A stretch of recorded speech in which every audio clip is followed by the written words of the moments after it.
Well, we recently had a conversation about Amazon changing its policies so that Echo users would be forced to run all Echo commands through the cloud, no longer having access to processing voice data locally. And now, as reported in The Verge, Ray-Ban Meta owners have been emailed a notification that AI features will now be enabled by default. I saw a bunch of people posting on social media about this, Jeff. Yeah, it's pretty annoying how these companies can sell people, in Meta's case, in this instance, a pair of glasses costing hundreds of dollars, like $300 to $400, and then change how they can be used after you've purchased them. So, on top of Meta's AI analyzing photos and videos for certain features, Meta is storing any user's speech following Hey Meta for up to a year to help improve Meta's products. And if you don't like that, the alternative they've given you is to manually delete each and every recording using the Ray-Ban Meta Companion app, which, having been in the back end of Facebook, I'm sure is just a wonder to work with. That is just an insane approach, showing that Meta is just not really interested in facilitating your privacy. Yeah, I mean, a lot of people really raising alarms about this issue with Meta. And it feels to me like they are really moving too fast and breaking things when it comes to AI. That is kind of the path that they are on. And speaking of artificial intelligence, Microsoft CEO said on a recent earnings call that more than 30% of Microsoft's code is now generated by AI. Yeah, that's both interesting and kind of terrifying, given how hit or miss AI coding can be. But as an ex-coder, it's fascinating that the CEO also pointed out that the results vary in effectiveness depending on the programming language. So when AI is coding in Python, it does a better job than if it's coding in C++, which frankly may happen with human beings as well, knowing both of those languages. And in a sign of things to come, Microsoft's CTO said he expects that by 2030, 95% of Microsoft's code will be generated by AI. This is also another incredible headline. And I think the first thing a lot of us thought about was those generations of kids who we've been telling for really a couple of decades now that they need to learn coding in school. What do you think about this, Jeff, in terms of where we're at right now with the fact that so many kids have been focused on coding? And then we see these headlines like this where AI is more and more starting to be able to do that job, not on its own, but it's on its way there. Yeah, I think you will still need people who can code, just like all this AI stuff you need. And we talked about this in recent episodes where you need a human being involved to make sure that things are working right and all that sort of stuff. So I think it just goes to show how fast our technological future changes, right? This is just in the past 20 years that we were telling every kid, you got to go learn coding kind of thing.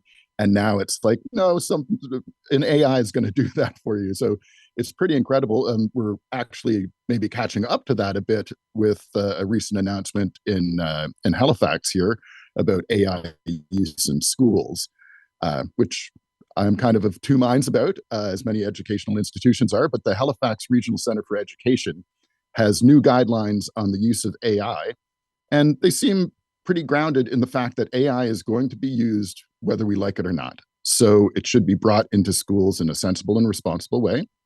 And the approach is mostly about two different things. One, if teachers or students make any use of AI, then that needs to be openly declared. It needs to be made very clear that AI was involved in this. And two, both students and teachers, again, need to understand it's not acceptable to put any personal or private information into AI tools. And that's a rule all of us should be following.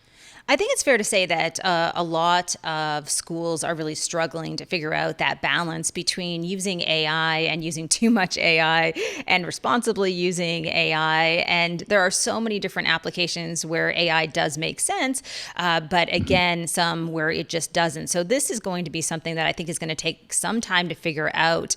Now, we want to switch gears a little bit. I think on almost every single episode of this show, we have talked about Trump's tariff news. Most recently, this is a battle not with automakers or the tech industry at large, but more specifically with Amazon.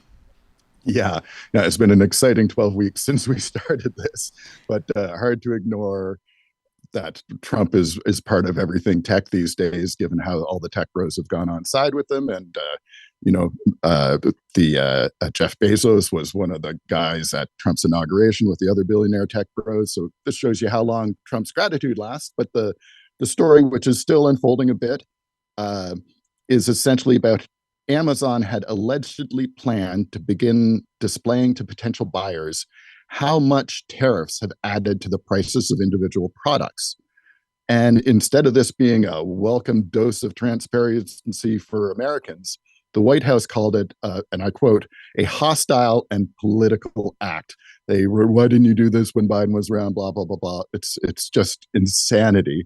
And what's also insanity is this seems to have caused Amazon to back down to the point of saying, oh no, we never really planned that at all, and we're certainly not doing it now. So as I've said many times before, beware of people who argue against transparency. They're not working for you.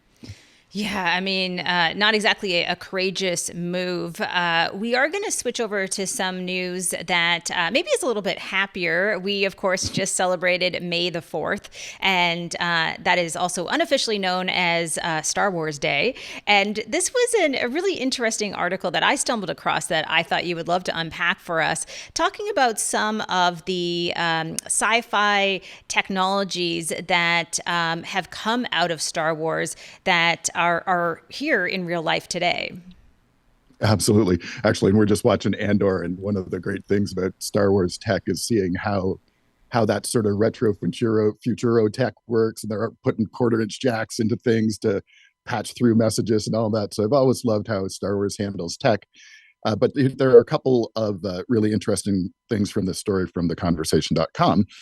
I think we're past the point of spoiler alerts for the original Star Wars movies, but you may remember that the good guys blew up a couple of Death Stars, and the last one was gigantic, at least 140 kilometers or 87 miles across. You remember it being compared to a moon. Well, when they blew that up, there'd be a ton of debris, obviously. The Star Wars mythology explained that away by saying it opened up a hyperspace wormhole that scattered the debris across the galaxy. But unfortunately, we're not so lucky for that here on Earth. Yeah, I mean, space debris is an interesting topic. We actually should have an expert on the show to talk about this because there's a lot to sink our teeth into. There are currently more than 12,000 active satellites orbiting the Earth and about 50,000 objects total being tracked in our orbit. And that is to say nothing of the millions of fragments of space debris that are really too small to be tracked. This is one of those issues, again, I feel like it's going to come up on us or creep up on us in a really significant and terrifying way. And it's really a huge issue, making it dangerous for both satellites as well as spacecraft. Yeah, if there's a crash in space, you can have objects that are traveling thousands of kilometers per hour. So fast and dangerous. As the article says, it's becoming like trying to fly the Millennium Falcon through an asteroid field every day, which is a great comparison. Thankfully, NASA and other space agencies have been working on a bunch of things for this. So everything from space nets to harpoons to lasers to try to deal with the most dangerous pieces of space junk. But this is certainly a problem that is going to persist, and we don't have great answers for it yet. Well, at least we are a little bit closer to real solutions all the way from Tatooine when it comes to living in desert areas, which cover about a fifth of planet Earth right now. And that, again, is pretty staggering in itself. Yeah, the article said that deserts on Earth are home to almost 1 billion people, which really surprised me. And I guess that must be near deserts, whatever, but they're all over the Earth, as it says. And researchers from Berkeley and also from other places have created solar-powered systems that produce clean drinking water from the air. And there's still some hurdles to overcome for this before it can be used commercially at scale. But it's basically a version of Uncle Owen's moisture farm on Luke's home planet. So very cool, and obviously with the number of people involved there, very useful and probably essential as we move on into the future. You can probably tell if you're listening to this, Jeff knows a lot about Star Wars. I feel like this might be a whole other segment coming up in the show. Maybe you and Chris, who does all of our production, can battle it out between Star Wars and Star Trek, and which is better. That could be an interesting conversation. All right, so we are going to talk now in the Other Mac about the kind of risks that kids can be exposed to on the internet today. This is really a terrifying dive into some of the issues that young people are facing online, and Jeff is going to talk about it more in the Other Mac.